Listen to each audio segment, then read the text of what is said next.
తెలుస్తుంది. ఈ విషయమై ప్రభుత్వం ఎలాంటి విచారణకు ఆదేశించినా అక్కడ మేము ఇదే విషయాన్ని కూలంకషంగా చెప్పడానికి సిద్ధంగా ఉన్నానని మంత్రి గారితో చెప్పారు. 2 అంచెల విధానాన్ని అవలంబించాలని రేవంత్ రెడ్డి ప్రభుత్వం ఆలోచిస్తుంది మేడిగడ్డ విషయంలో. మొదటిదేమో జ్యుడిషియల్ విచారణ, రెండోదేమో నిపుణులతో విచారణ.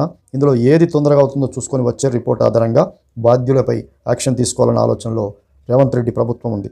కేసీఆర్ చుట్టూ ఉచ్చు బిగుస్తున్న విషయం అర్థమవుతుంది.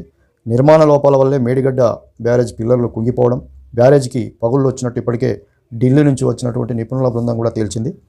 ఇదే సమయంలో పిల్లర్లు, బ్యారేజ్కి పగుళ్ళ రిపేర్ల బాధ్యత ఎల్ఎన్టీనే చేయాలని, మొత్తం వ్యయాన్ని ఎల్ఎన్టీనే భరించాలని ఉత్తమ్ కుమార్ అండ్ రేవంత్ రెడ్డి గారు ఎల్ఎన్టీకి చెప్పడం జరిగింది.